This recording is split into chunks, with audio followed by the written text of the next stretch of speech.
he keeps his ex's photo above our bed.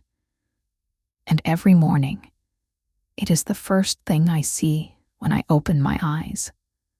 The morning light usually filters through the sheer white curtains, casting a soft, hazy glow across the room. It should be a peaceful moment. It should be the time when I turn over, wrap my arms around my husband, David, and feel grateful for another day together. But for 5 years, my mornings have not been peaceful. They have been haunted. As soon as the sun hits the wall, it reflects off the glass frame. I blink, trying to clear the sleep from my vision, and there she is. Alina. She has long, dark hair that cascades over her shoulders, and her smile is enigmatic, as if she knows a secret that I will never understand. She is looking away from the camera, laughing at something in the distance, frozen in a moment of pure joy. It is a beautiful photograph. I cannot deny that. But it hangs directly above the headboard of our shared marital bed. It is the centerpiece of our sanctuary. And because of that, I feel like there are 3 people in this marriage: David, me, and the memory of the woman he loved before me. I lay there for a moment, listening to the steady rhythm of David's breathing. He was still deep in sleep, his face relaxed and youthful. When he sleeps, he doesn't look like a man burdened by the past. He looks like the man I fell in love with, the man who makes me laugh, who cooks Italian food on Sundays, and who holds my hand when we walk through the park. But then my eyes drift back up to the wall. "Good morning, Alina," I whispered bitterly to the empty air. I quietly slipped out of the covers, careful not to wake him. I needed coffee. I needed to escape the gaze of the woman on the wall.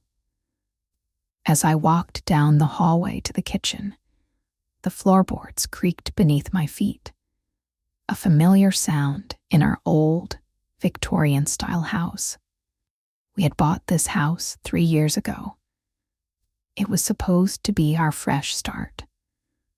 But even in a new house, the old ghosts had followed us. While the coffee machine hissed and sputtered, filling the kitchen with the rich aroma of roasted beans, I leaned against the counter and stared out into the garden. The grass was covered in morning dew. I remembered the day we moved in. I had been so excited. I had bought new pillows, new rugs, and new paintings. I wanted to decorate our space, to make it feel like us. I remembered the moment David unpacked the box labeled bedroom. He pulled out the large, framed photo of Alina. "David," I had said, my voice trembling slightly. "Are you sure you want to put that up? I mean, in the bedroom."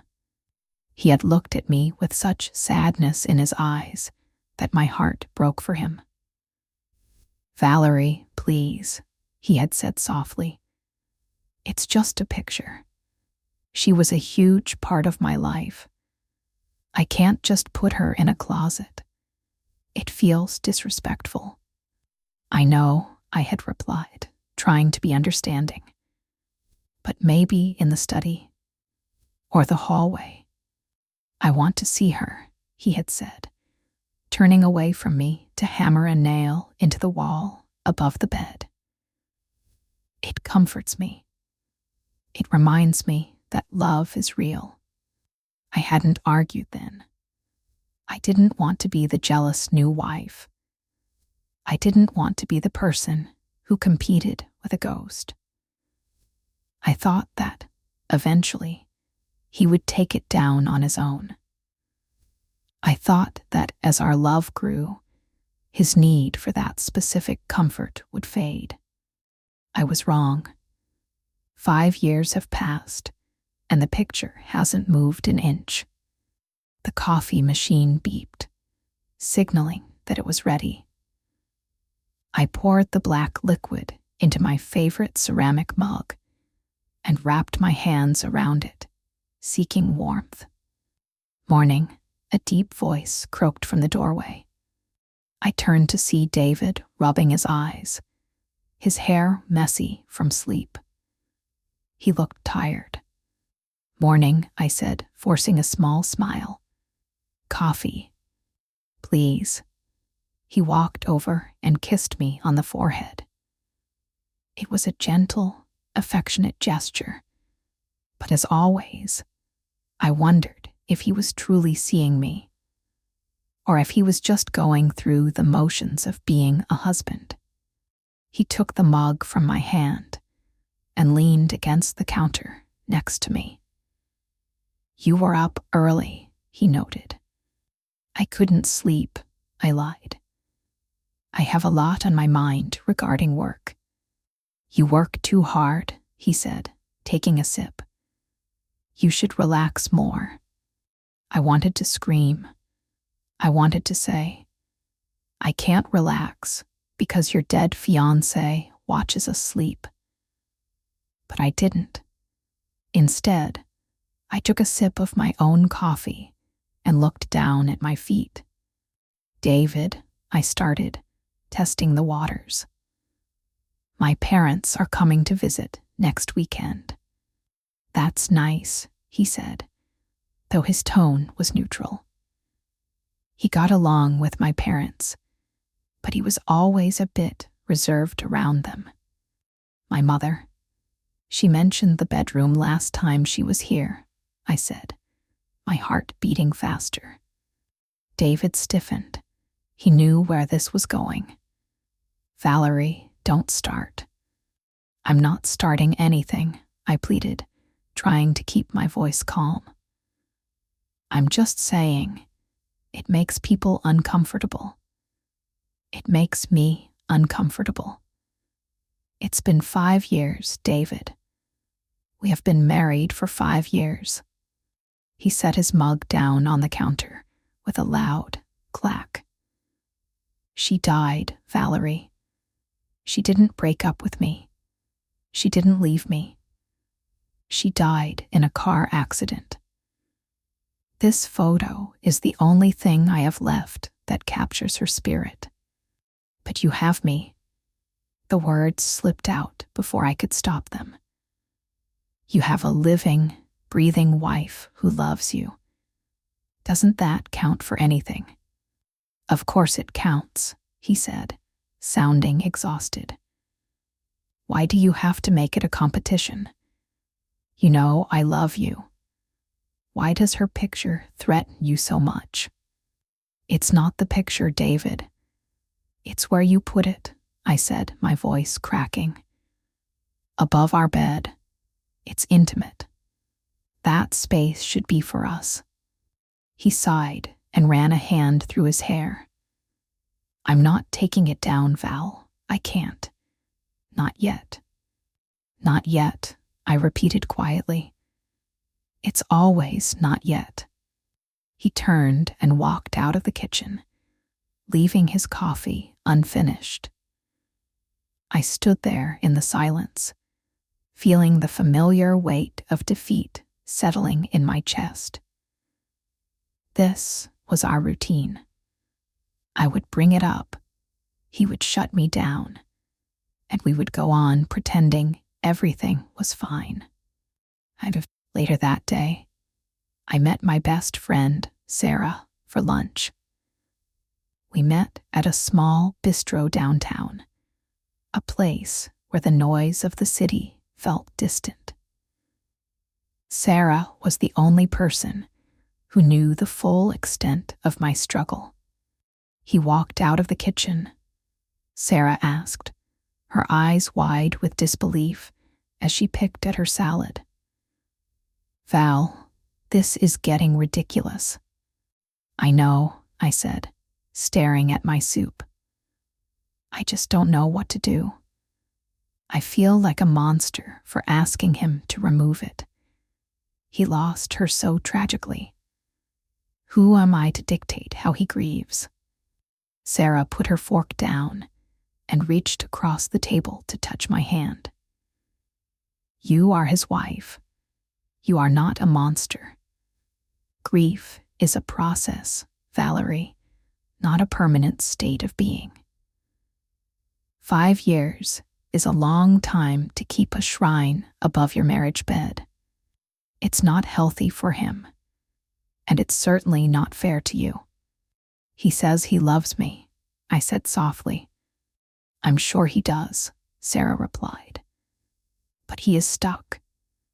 And by accepting this behavior, you are helping him stay stuck. You are enabling him to live in the past. So what do I do? If I give him an ultimatum, he might choose the picture. And I'm terrified of that. If he chooses a picture over his living wife, then you have your answer, don't you?" Sarah said gently. "But I don't think he will. I think he's just afraid to let go. He needs a push." I thought about Sarah's words all afternoon. Was I enabling him? Was my patience actually fear? I was afraid that if I demanded he fully commit to me, I would find out that I wasn't enough to fill the hole Alina had left in his heart. When I got home that evening, the house was quiet. David was in his study, working on his architectural designs. I walked into the bedroom to change my clothes. I stood before the bed and looked up at her. The setting sun was casting long shadows across the room, but her face was still bright. I looked at her eyes. They were dark and expressive. I wondered what her voice sounded like. I wondered if she squeezed the toothpaste from the middle of the tube like David did. I wondered if they had argued about silly things. "I'm sorry you died," I whispered to the photo.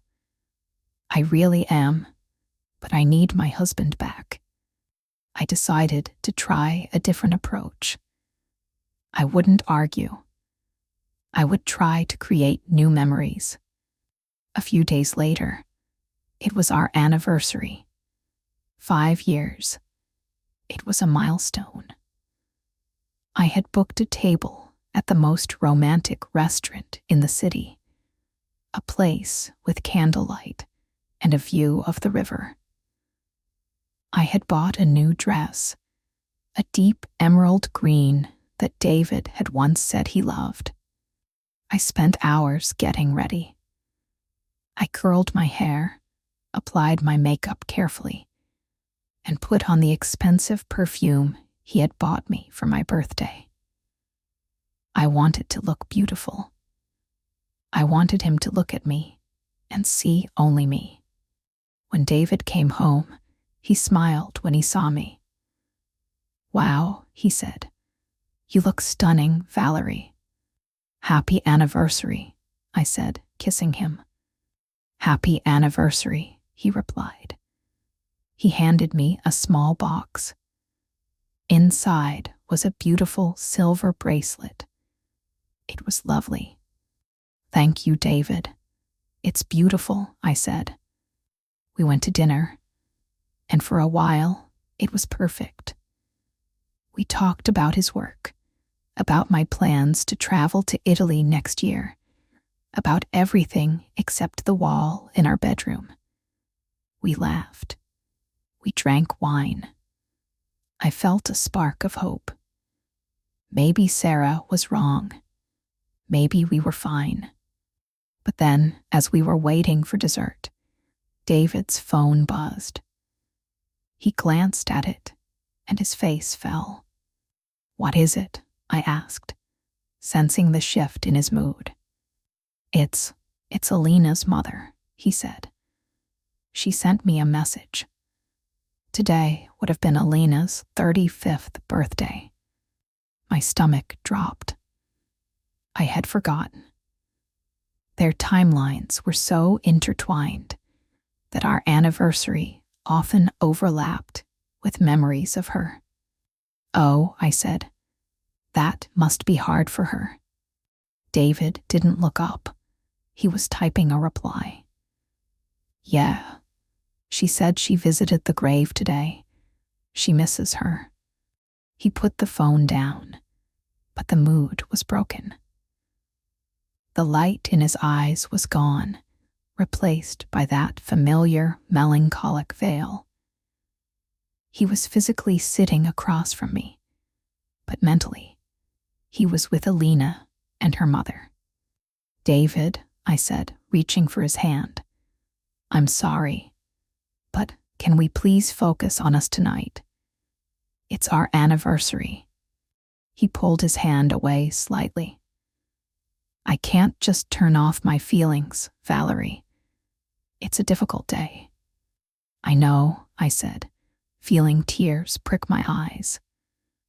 "But it feels like every day is a difficult day. When do I get a day? When does our marriage get a day without her?" "You're being selfish," he snapped. The people at the next table glanced over at us. I felt my face flush with humiliation. "Selfish," I whispered, my voice trembling. "I have shared you with a ghost for 5 years. I sleep under her face. I wake up to her eyes. I have never asked you to forget her. I just asked you to make space for me." "Let's go," he said, signaling for the check. "I'm not doing this here." The drive home was silent. The silence was thick and suffocating. I looked out the window, watching the city lights blur through my tears. I realized then that nothing had changed. The fancy dinner, the dress, the bracelet. It was all just decoration, covering a deep, structural crack in our foundation. When we got home, David went straight to the bedroom. I followed him. He was taking off his tie, standing in front of the bed, standing in front of her. I couldn't take it anymore. "David," I said, my voice strong and steady, "I'm leaving." He froze. He turned around slowly, looking at me with confusion. "What?" "I'm leaving," I repeated. "I'm going to stay at a hotel tonight, and maybe tomorrow night. I don't know for how long." "Valerie, stop it," he said, stepping toward me. "You're overreacting because of the argument." "I'm not overreacting," I said. "I am underreacting. I should have done this years ago. I love you, David. I love you so much it hurts. But I cannot be the second woman in my own marriage anymore." I pointed to the photo above the bed. "Look at her. Look at Alina." He looked up at the photo. "She was beautiful," I said. "And she was your great love. I respect that. But she is gone. And I am here. And every night when you lie down, you are choosing to sleep under her shadow instead of holding your wife in the present." "It's just a picture," he yelled, his frustration boiling over. "If it's just a picture, then take it down." I screamed back.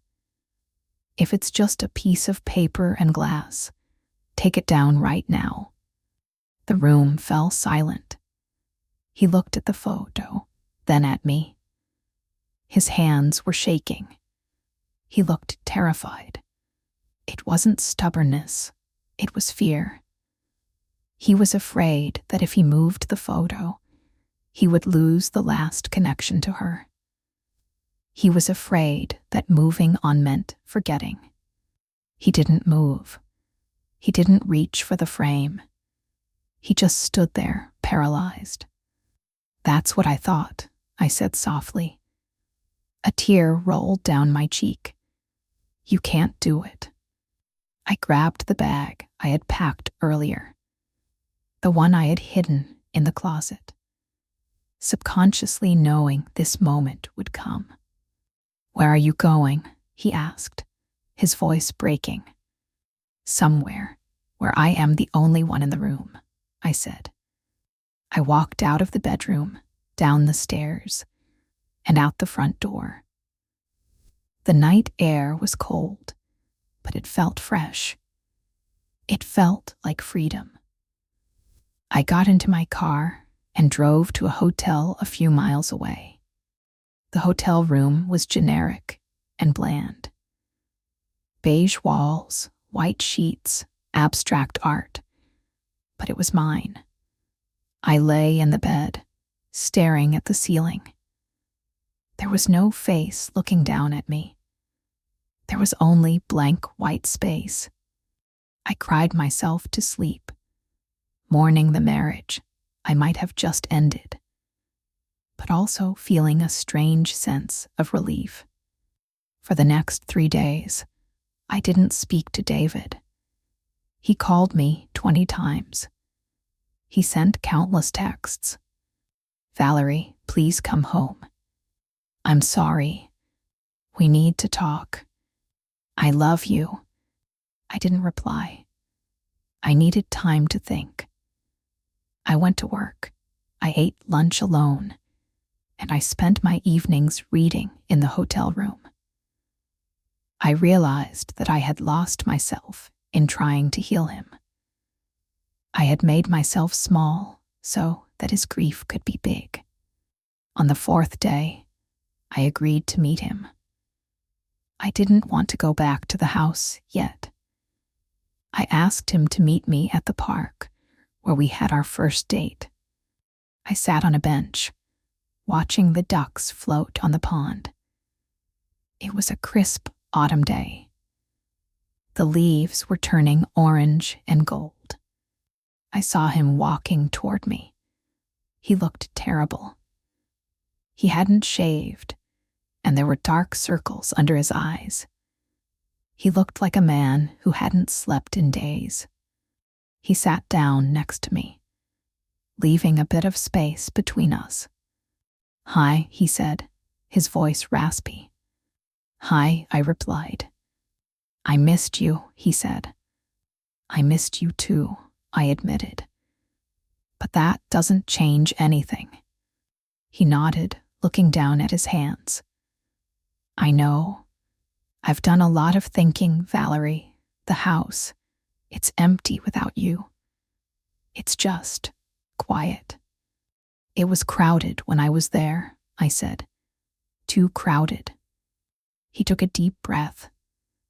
"You are right about everything. I've been stuck. I've been using that photo as a shield.